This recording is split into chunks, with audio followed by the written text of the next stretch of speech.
Welcome to POPA On Point. My name is Brian Moriguchi, and I am the president of the Professional Peace Officers Association. I'm here with candidate for sheriff Alex Villanueva. Welcome, Alex. Thanks, Brian. Thanks for having me. So let me start with you explaining to our viewers your background. Well, I just retired from the Sheriff's Department after 32 years. I came on in '86 after the hiring push for the '84 Olympics.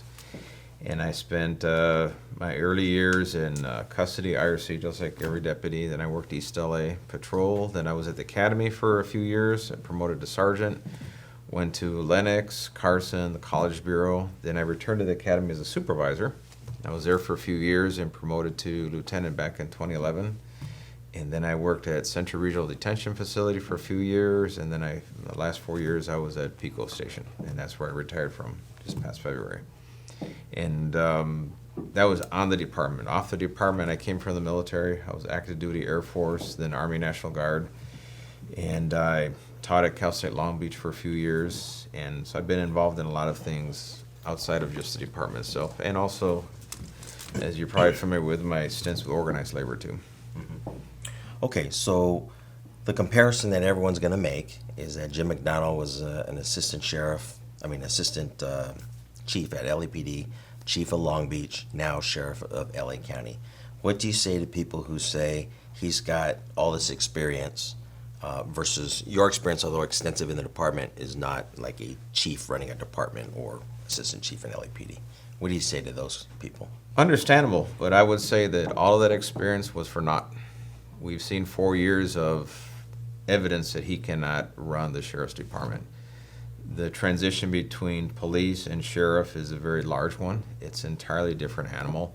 His entire experience, his career, if you look at it, he's been sitting in ivory tower as a bureaucrat the bulk of his career. I spent the bulk of my career on patrol, serving the community hands-on, up front. So I know the organization inside and out. He does not, and he demonstrated how he does not know the organization. That was to his detriment. That's why I'm sitting here in front of you today. Because we need to change, we need to reform the organization. The things we should have done in 2014 never happened, and the public is aware of that. That's why he did not get that vote, that 50%. In fact, he did worse this year than he did in 2014. So my experience is of leadership.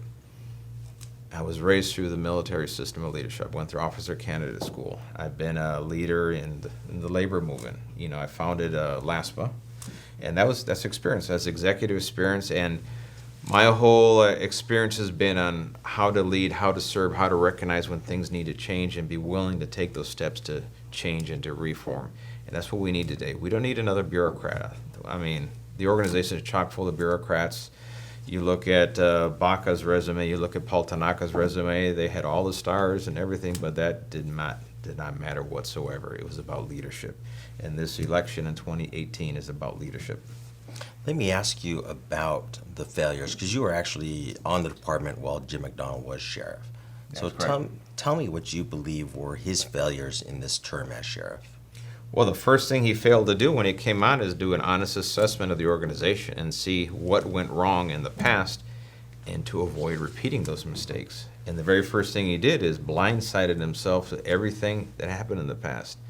He embraced the corrupt management team of Baca and Tanaka and continued with not just the same people, the same policies, the same practices, everything that got us into trouble that allowed Paul Tanaka to gain control, unlawfully of the organization and corrupt its practices. He continued them and thought somehow it was an acceptable model and moved forward. And so right out the gate, he tripped over himself and he never recovered. To this very day, the pathway to gain control of the organization and corrupt it still exists. The Paul Tanaka method, all of his foot soldiers now are populating McDonald's entire command staff. So they're telling him what they think he wants to hear. They're not telling him the realities of the organization, the impact of his policies and his practices. So he's blind, deaf, and dumb. And either he's doing it willfully or out of ignorance. Either way, it's not serving the needs of the organization. It's not serving the needs of the community. And we're going to end that November 6th. Tell me what you will do when you first come in as sheriff. What's the very first thing you're going to do? And then give me your plan for, let's say, the first 6 months. So I know there's major issues that you would want to address. But what's the very first thing you would do? Well, the first thing we're going to do is we're going to reassure both the public and the department members that our goal is to serve the community. And we're going to reform the organization. My platform from the very beginning has been reform the organization, clear out all elements of past corruption. I mean, clear them out. So there's people sitting in office today that come December 1st will no longer be there. They know it, I know it. We're going to reform all the practices that led to that corruption, that facilitated and enabled that process that allowed Tanaka to gain control. Can you give me an example? The promotional practice is a prime example. It's a political spoil system. That's what it is, hands down. Political spoil system, which is loosely based around a civil service system. And I mean loosely based because there's so much leeway within the executive ranks to bastardize the results to their will that it really doesn't, it's not a truly competitive merit-based process. And you and I are both familiar with that. I'm going to change that. I'm going to change the entire thing so the personnel are in charge of their own career. You and I have talked about the promotion process long before you probably even considered running for sheriff, Yes. many years ago. Tell me, if you have an idea already, what you'd like to see changed in the promotion process. Well, one, I want it to be merit-based, and I want to level the playing field so every single deputy is competing on a level basis with every other deputy to become sergeant. Every sergeant has a fair shot across the entire organization to promote to the next rank of lieutenant. Every lieutenant to captain. And speaking of and isolating the captain's promotional process, right now we have roughly 450 odd lieutenants on the department, of which about 400 of them will never ever have the opportunity to promote to the rank of captain. They're not even in the equation. They're not part of the batting order with the executives, the aides, and all that stuff. And I'm going to wipe out that entire system, and I'm going to have a merit-based system where you're going to promote based on your relative merit, and that in terms of your assignment history, discipline history, education level, performance on an actual knowledge-based test. Yeah, test for captain, same thing for commander. Actual test where you have to perform. And then all of a sudden you're competing equally with other people. And I want to see, I don't believe in promoting 10 captains, for example, as finding assignments for them. No, I want each assignment that becomes available for a rank like captain to be competitive with everyone who wants to be the unit commander of that assignment. And all of a sudden I'm going to have the people that are vested in their careers in that type of specialty, for example, are the ones competing for that job. So I'm going to get the best person for that position. And I'll have the most qualified people competing for that position. And all of a sudden that does wonders in terms of career growth, mobility. Same thing laterally with transfers from position to position at any rank. I want the transfers to coveted high-profile positions to be based on merit. Not because I'm buddy with so-and-so or we want to look at this person because we think they're, that whole process of looking at people, I think that is an abomination. And I think the sheriff mentioned something about fire in the belly. I laugh when I hear things like that. All that means is it's a political spoil system that he wants to continue. We're going to end it. We're going to make a merit-based civil service, a meritocracy, so to speak. Let me ask you about, I can see that with the captain level. Lieutenants or sergeants, because of the sheer numbers, is a little bit more difficult to do. Very true. That. So POPA has expressed a desire to go to a number list, meaning it's a civil service exam. You take the components of the civil service exam, you'll receive a score. Your score dictates when you're going to be promoted. So it's a numbered list. You remember the numbered list. That's actually what I promoted off of for sergeant. So you knew when you were going to get promoted. There was no jockeying for position for the lower end people to say, hey, if I can just become a chief's aide, I can get promoted before everybody else. How do you feel about going back to a numbered list for at least sergeant level? For sergeant and lieutenant level, I know that we're dealing with sheer numbers. We can make it merit-based, we can make it competitive, and we can make it numbered. And I think, for example, and I created a point system, a 3-scale holistic scoring system where actually your experience counts, seniority counts, testing counts, all these things count, and then your cumulative score, guess what? All of a sudden, the people have the most time or experience in a particular assignment that score the best, education, whatever criteria we choose to pick as categories, they're the ones that get promoted or get that coveted assignment, and people realize, oh wow, that person did more than I, or has more experience or more whatever, fill in the blank. Let me go get that so I can become that person.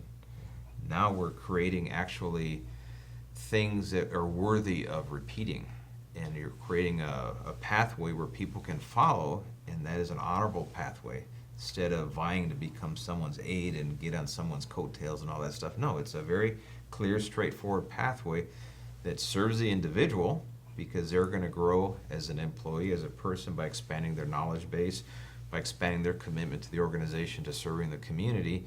At the same time, the community benefits, because all of a sudden they're getting the best people in every single position that are motivated to be there and are the most qualified people. And it's a win-win, hands down. Okay, great. As you know, POPA did a morale survey a couple years ago. It was a year after Jim McDonald was sheriff. And we found that morale was pretty low in the department, and still low today, in our opinion. Do you have a belief about why morale is low in the sheriff's department, or do you believe that it's not low in the sheriff's department? And then what would you do as sheriff to fix morale? We do have a massive morale problem, and his name is Jim McDonald, hands down. Every law enforcement agency throughout the country has issues with just the profession at large. The demands from the public for transparency, for accountability, the push for a lot of things to be what used to be considered confidential, now there's demand for it to be forward.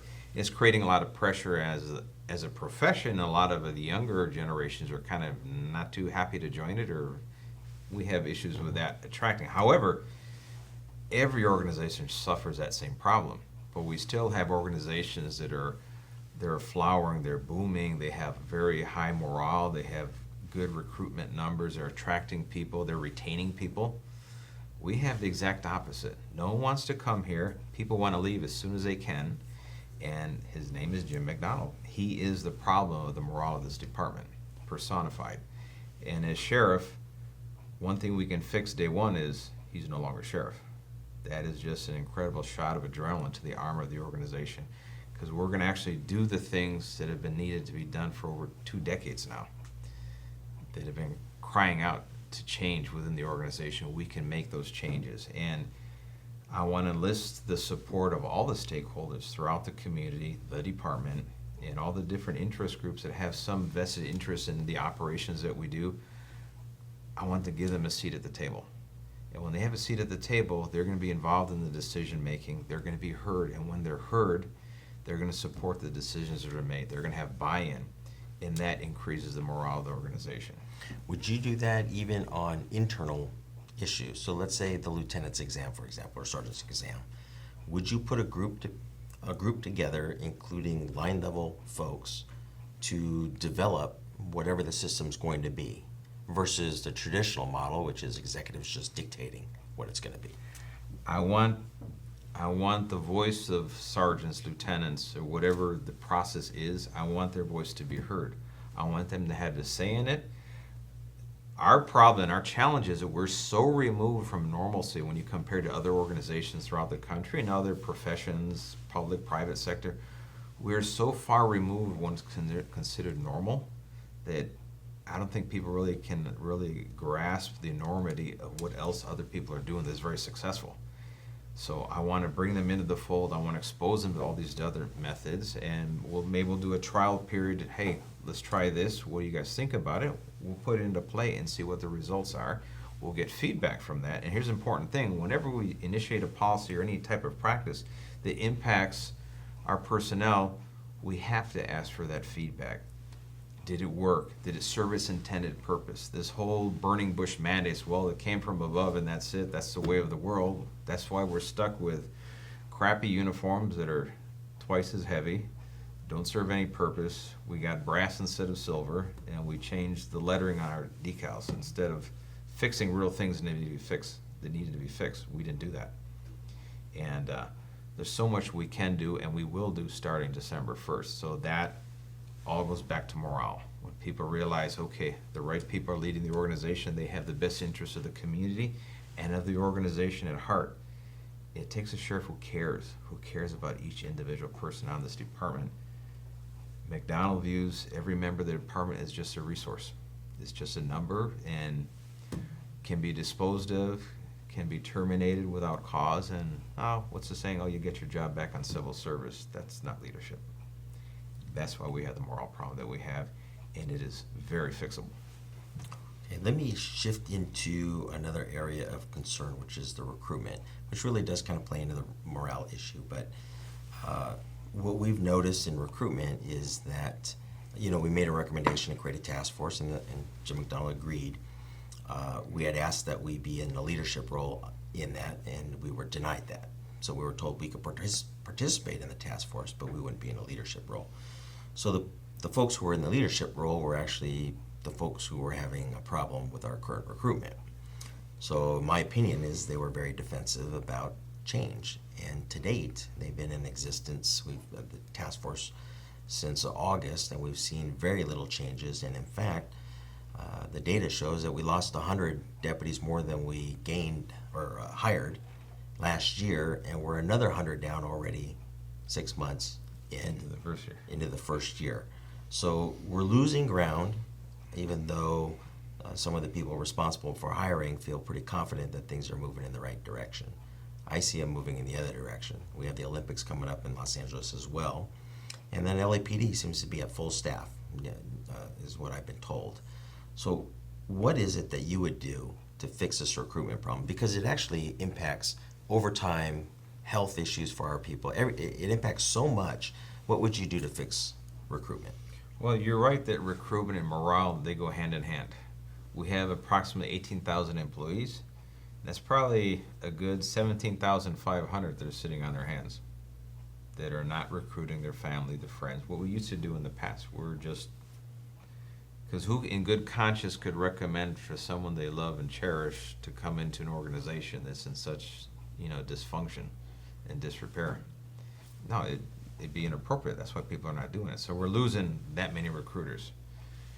We fix the morale come December 1st, and we start building an organization from the ground up the right way.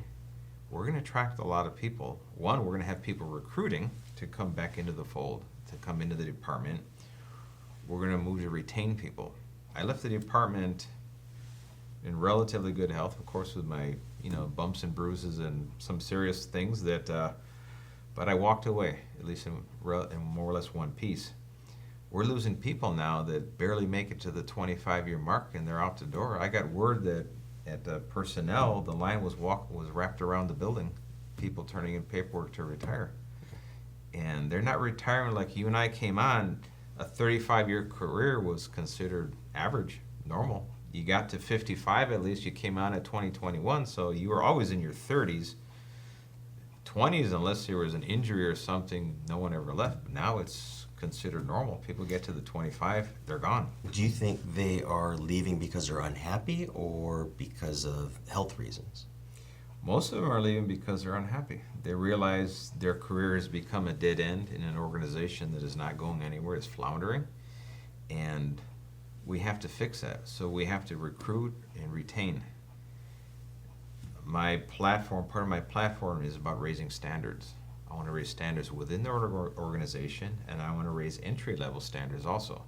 I want to create a farm system in our local junior colleges and four-year schools that have strong criminal justice and administration of justice programs. I want to attract those people, get them into the system where we can start recruiting them early on and start going through the process, so when they're finishing their school, they're also becoming of age, and wow, here they are. Now they can just say they finished a 2-year degree at East LA College in this administration of justice. They're graduating. The next week, they're in the academy. That's the system we need to put into place. Let me ask you a question about you mentioned the kind of a farm league system. We represent custody assistants, security officers, and security assistants, many of whom want to become deputy sheriffs. And we have asked for a system whereby they would be given priority. They're an employee of the Sheriff's Department. They're performing well in their capacity. We're asking that they be expedited over people who apply from the outside because they're part of our family already. And it doesn't mean they get a shortcut, so to speak. It just means that their file goes to the top of the pile and they'll be processed quicker. We also think that that alleviates some of the vacancy problems because to hire behind them is easier because they go through a shorter academy to hire behind them. So we would move our security officers, security assistants, and custody assistants into the deputy position, and then we would fill in behind them, and that would alleviate some of the problem. How do you feel about creating a system where they are put at the top of the heap, basically? Absolutely. I think recruiting from within our civilian ranks to become sworn it's a no-brainer. We should be doing that. In fact, why haven't we been doing that forever? And I know from many people who've gone through the process that are custody assistants, and they say it's hell, and it takes them forever, and they wonder, in fact, they feel mistreated, disregarded, not really like we actually care about them as an individual, as an employee, and we want to see them grow. I want to see every single employee of this department believe that they can grow within the organization and they can assume a bigger role as their experience and their skill set increases. I want them to have the jobs to go commensurate with that. And if a civilian who's a custody assistant, a security officer wants to become sworn, God bless them, you know what, we need them. And I want to expedite that because that's also going to allow me to recruit custody assistants and security officers because people on the outside are going to see, hey, wait a minute, if I do that and I start gaining some experience, that's experience that I can supervise and measure up front versus relying on a background investigation. Well, they were loss prevention at Walmart, here and there. Now I'm third hand. Actually, I'm getting first hand information because I'm seeing them perform up front and close, and I'll have a lot better idea to be able to assess their viability in a sworn capacity. By all means, we need to encourage that. And that also increases the morale of those ranks and realize, hey, you know what? There's a pathway within the organization to move up. When I was an airman, first week of training, in fact, I want to say it was the first or second day in basic training, 1983, they gave me a book. I still have it at home. It was called The Weighted Airman's Promotional System. That was the first thing they slapped down, and they gave one to each airman, no class, basically, slick sleeve. And it showed you the pathway for promotion within the Air Force, all the way through the enlisted ranks, all the way through to get commission and the commission processes and the commission ranks.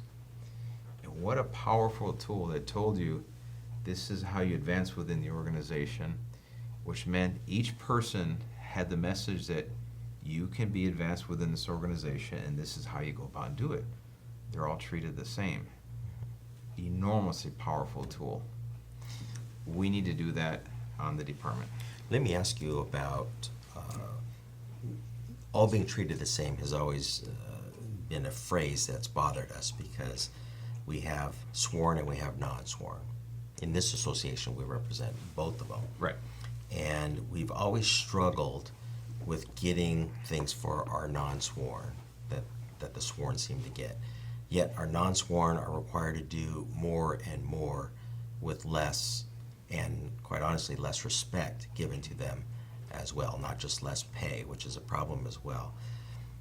We would like to see a career series for those people to give them opportunities to thrive, to achieve a higher level. You talk about the morale. There's so much to that, like a two-striper for our custody assistants.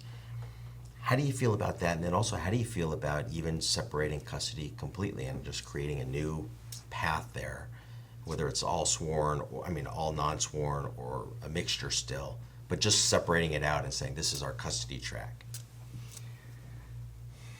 I have my concerns about the custody track as a separate silo that we promote from within the custody track, only because I've seen, having been a supervisor and a lieutenant in a custody environment, and I supervise custody assistants, deputies, and sergeants, and I knew what their experience was. And unfortunately, and this is just the reality of it, if you came from a patrol environment into custody, you were very good at assessing risk and making decisions.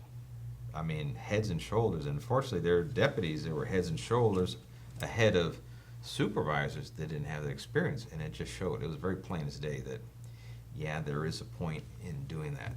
We do want to shut out doors. We want to create pathways, and that's going to be a tough call. But for example, civilian should have the same amount of respect, and they have the same right to have a career pathway as a sworn does. Just because a sworn has a visible one, we have way too many the civilian entities that are dead end tracks where you have to jump and do all these gymnastics to get from one point to another.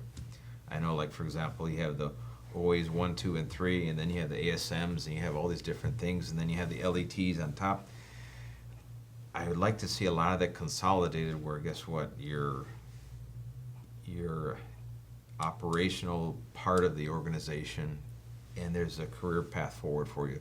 I don't want to create artificial ceilings where we don't need those at all. So, and this is where I'm going to rely on an organization like yours that you represent so many of these line staff functions and other stakeholders. How do we craft these different entities into groups that can provide meaningful career paths? So people feel like, okay, I have room to grow within the organization. That means I can embrace this, I can devote time to this, I can study, I can get educated, and really there's a payoff in doing all these things. Right now, a lot of careers are considered dead ends and there's no payoff, and we got people that are RIP, retired in place. They're just punching the clock and, just hitting the button with no heart and soul into what they're doing because it's been branded as a dead-end job, and we need to get rid of those and have everybody realize every single person in the organization, that's all 18,000, they have a place, they have a purpose, and we have to value them. Great, thank you.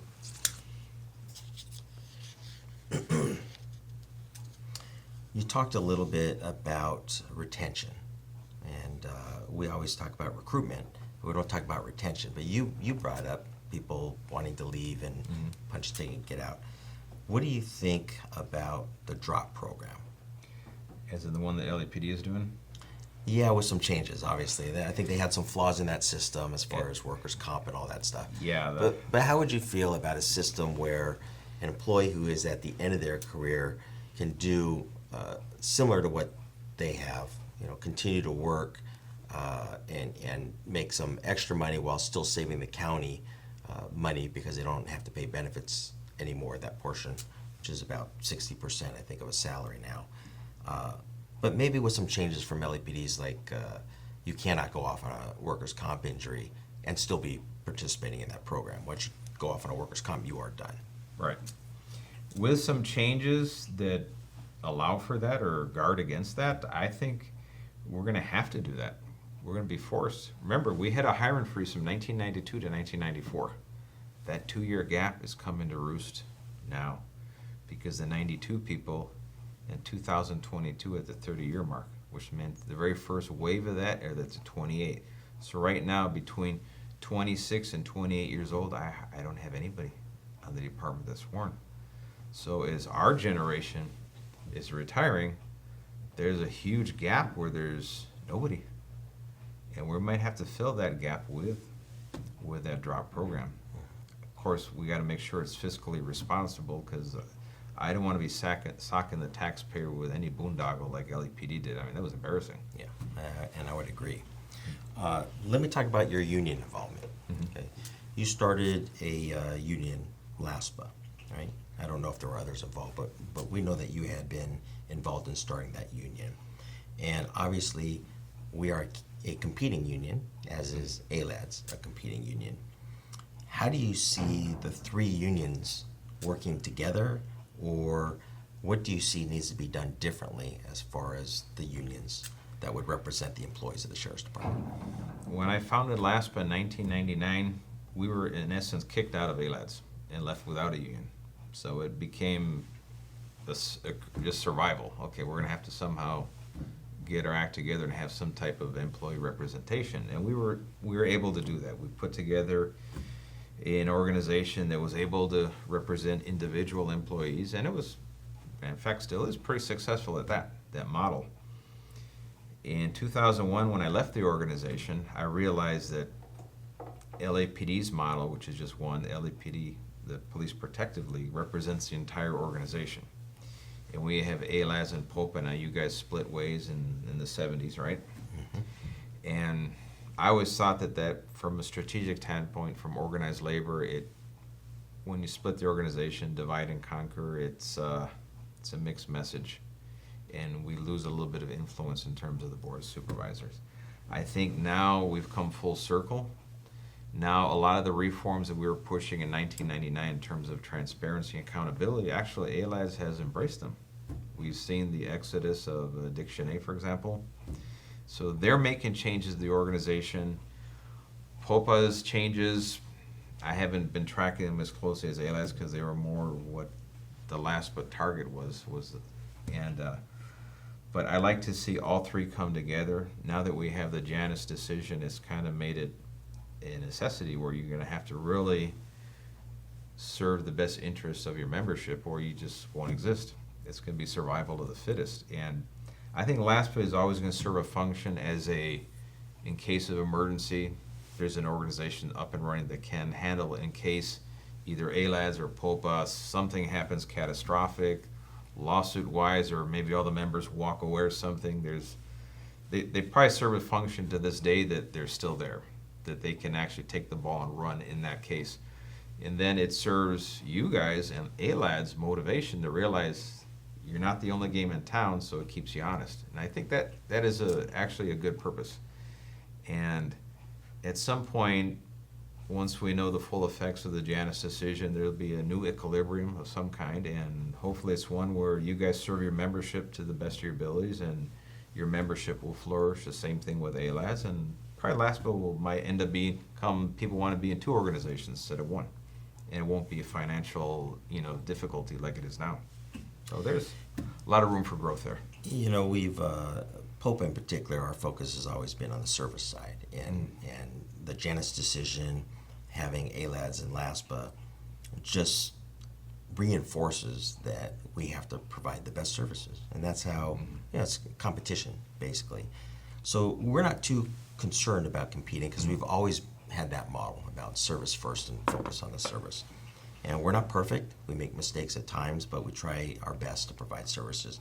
We actually provide a lot more services than most unions out there, with our credit union, insurance company, uniform store, as well as all the representation and legal defense that we provide.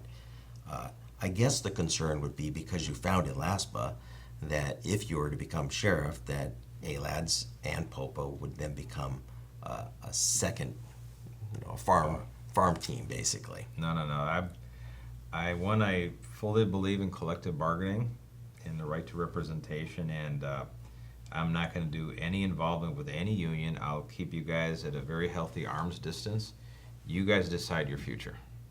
And whoever represents whatever category, I will engage in the meet and confer process with that organization. I'm not going to disfavor anyone at anyone else's expense. So you can not worry about that. Okay, in collective bargaining, you would respect the fact that ALADS collectively whoever is the person, that is. And then again, that's always subject to what the membership wants. Of course. Because ultimately, they're the ones who are in control. Yes. And I will respect that by all means. Okay, that's great. very important. Supporters of Jim McDonald will say that his toughness against internal corruption was necessary, and that what he has done is essentially cleaned up the corruption within the sheriff's department. How do you respond to those comments? I think that's a joke. I think the internal corruption of the department is in the upper ranks. It's not at the deputy rank. With an organization the size of our department, there's always going to be some knuckleheads that are going to do stupid things, criminal things, malicious things. It's human nature. The bigger the organization, you're going to get these wonders every now and then. We just have to make sure that our internal systems and internal affairs and internal criminal ones are robust enough and have the integrity to weed these people out, and then the system will, maintain balance. They'll be held accountable for what they do.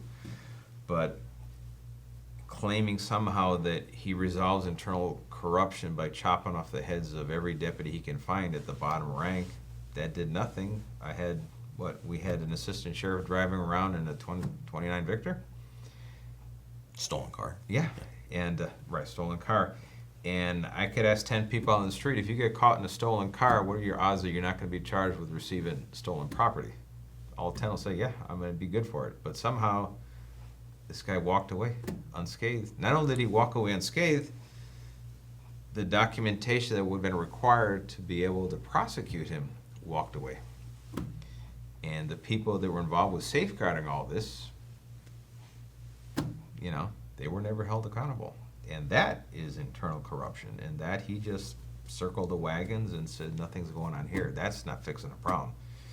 He's just, you know, turning a blind eye towards it. And he's focusing on the low-hanging fruit, which he can trot in front of the public. You know, case in point, last year when they announced the arrest of the deputy from CRDF for raping the inmates, that very day or the day before, there was an inmate who was there was a deputy who was shanked at CJ, almost lost his eye in the process.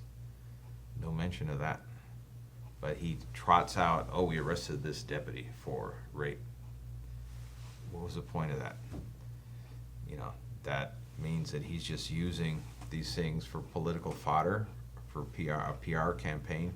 It has nothing to do with actually fixing the internal corruption in the organization. He put in a policy in place which basically, I don't know, subordination or perjury, where he's encouraging the management ranks to perjure themselves when they testify in front of the Employee Relations Commission, civil service, or they go to Superior Court, because they have to defend the decisions of the executives, and they can't speak about it, or they can't speak about disagreements. They put it in writing. That encourages corruption internally, because the employees lose the ability to say no. It comes at a big expense. Oh, you're violating policy if you go against the grain. So that, I don't agree with them. You talk about a double standard, and one double standard that people often bring up is that people in the executive rank are not held to the same standard as people in the lower.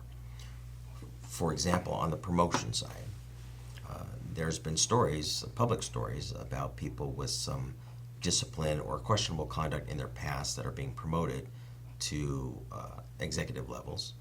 And then you have deputies, sergeants, lieutenants trying to promote who are being told that their discipline in their back prohibits them or restricts them from getting a promotion, and thus the double standard. How do you reconcile that? Do you think that someone having discipline in their past should prohibit them or have an influence at all on their promoting up the chain? I think when you have a level playing field, if we're going to incorporate discipline as part of what we're measuring, well then of course someone who has no discipline at all is always going to fare better than someone who has some discipline. Sure. Because they'll say, I got none. I actually followed, policy my entire career, so I'm not in the same boat as a guy who had 10 days off for X amount of policy violation, whatever policy violation. But there's an issue too of time. I mean, if something was 10 years ago, does it matter today? No. What type of discipline was it? What is involved? It was an issue of a malicious decision that cast the department or harmed the community in some negative way. That person, yeah, probably I'm concerned. I don't want to give that person a greater responsibility or a coveted assignment. I have other people that didn't do anything but do their job right. Yeah, they're always going to be ahead of that person. And I don't care at what rank it is. But when I get up to the higher echelons, they better be squeaky clean. I'm sorry. If you got 25, 30 years on, you're vying to become, say, division chief, and maybe you had a 2-day suspension 20 years ago, no, I'm not going to hold that. There's got to be some common sense involved, but you're very right. And I know of specific cases where, in fact, one person in particular, we won't mention, had repeated bad situations, lawsuits, discipline, and just keeps getting promoted and promoted and promoted. And all these other people who have nothing whatsoever can never compete on a level playing field with that person. Well, that person is not going to exist in my organization. No. There's going to be a level playing field. Okay. Thank you. Let's talk a little bit about the jail system, because the jails are probably the most difficult place to work. And I know when you promoted, you went and worked in the jail, so I know you've seen how it's operating today. We have staff of all ranks who are having urine and feces thrown on them on a regular basis. We have jail doors that don't lock, and the staff have to go into these areas with the inmates unsecured. It's a huge operation and it's complex. It's not a simple solution, but what would you do to the jails to make it safer for the staff? Well, I know the ACLU and other organizations have been happy with the results of the uses of force or significant use of force going down. But my point is, use or assaults against staff, both sworn and civilian, is skyrocketing. I don't think we can accept one as an acceptable trade-off for the other. That's a false equivalency, and I don't agree with that at all. If assaults against staff, sworn civilian, is skyrocketing, that means the jail is a lot dangerous place. And there were specific decisions made by McDonald and his command staff that have actually made matters worse because of that. And there's a saying that the inmates are running the asylum right now. Unfortunately, to a degree, they are. Because instead of segregating people and classifying inmates by their history, but when we know who they are and what they represent, they're being segregated only based on their actions. So if they don't assault anyone, then, they're general population. Yeah, but they could be actually organized crime, active crime member in general population, directing other people to do all the assaulting. So that didn't make our jail any safer, it made it worse. They're directing the people, gassing everybody. But since they didn't do any involvement themselves, they're okay. No, we need to classify based on intelligence, based on who we know what they are. That's a prime example. And that goes to that, I call it the Al Capone fallacy. Al Capone was sentenced federal prison for tax evasion, right? So when he was in federal prison, was he a nonviolent offender? Well, he was a tax evader. No, he was Al Capone. But that's a fallacy in some people's mind. They make that leap of logic. No, you have to recognize a person for who they are, what their history is. That is what they represent. That is a threat level that we have to react to. And we have to empower our deputies, the line deputies, the custody assistants, to make decisions. We've pretty much tied their hands and made them, hey, call the sergeant, call the senior. We can't make a decision. Oh, no, can't. No, it doesn't work that way. We need to have them make decisions. We can have a supervisor review the decision, but we need to encourage them to make their own decisions, because the inmates are starting to get aware of that, realizing that this person has no authority. I can walk all over them. I can push my issue with somebody else. And I saw it when I was at CRDF. We had occasionally executives go by and do a town hall with the inmates, and they call out this and that, and all of a sudden they'd ignore the deputies, the sergeants, and I'm going to just speak to the chief when I see, or the assistant sheriff, what's her name, Terry McDonald. We'll just talk to her so you don't come. So all of a sudden, no matter what they did, they wouldn't listen to them because they're going to wait for the brass to walk by. And I stopped a lot of that when I was there. I said, they try to hit me up and jump the deputy, the sergeant, and the CA and the senior. And I'd say, whatever the deputy said, that's what we're going to do. So I throw it right back on the deputy. And then we'd make sure the deputies are doing the right thing. Of course, that's part of supervision, but the point is we have to empower the deputies so the inmates understand the custody assistants, the deputies, when they make their decisions, that's the decision that counts. And we're going to follow that. And the role as supervisors and managers is to support the line staff, not to walk over them, not to second guess them, not to earn brownie points with executive staff to, hey, look what I did, look at all these people I disciplined, therefore can I get that next rank? No, that's an entirely wrong way to run an organization. But you still have to deal with deputies who do wrong. Yes, you have to have a robust system to hold people accountable for what they do wrong, but you got to encourage them to show leadership, make decisions, and make the place safer. And they have to be empowered, they have to be engaged in the process. Otherwise, When you start making the decision for them, you're relegating your line staff to just pushing buttons and waiting for somebody else. And there's no fixing that. That is where we're getting towards today, and the inmates are aware of that. That was actually one of the things when I was a young deputy that I liked about the sheriff's department, because the sheriff's department back in the 80s put the responsibility on the deputy, held him accountable, but still said, it's your call, it's your decision. If you make a mistake, you'll be dealt with accordingly. But don't call me to solve the problem. You are paid to go out there, handle the call, handle the call. Don't go to these calls and then call the sergeant and have the sergeant come out because you're afraid to make a decision. It was really good back then. And that requires an atmosphere we can tolerate mistakes. We have to tolerate a certain level of mistakes that are going to be made. And those are just tactical decisions, and that's the informal process of supervising. Hey, next time let's try this. Hey, these are our best practices, let's stick to this.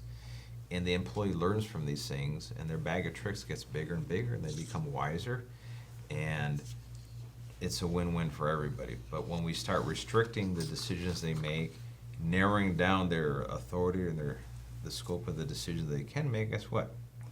They start shrinking as a person, and they're not going to be leaders, and we need leaders.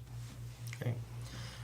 I want to conclude the interview with giving you an opportunity to address the employees of the Sheriff's Department as to why you believe that you would be a better sheriff. Well, this is a message, and I want to thank Brian. I want to thank POPA for the opportunity for this interview, and I want to bring this message straight to you as an employee of the organization. First of all, help is on the way. I worked for 32 years in Tan and Green. I know the trials, the tribulations, the difficulties of the different jobs you do throughout the organization. I understand your commitment to serving the community. I share that commitment, but I want to give you the leadership that you need so you can do your job effectively. I'm running to become the Sheriff of LA County. My platform is straightforward. I haven't changed it. I never will. It's to reform the organization, clean house of all elements of corruption, rebuild it from the ground up under the principles of community policing, and restore that trust as has been lost between the community and the department and within the department itself.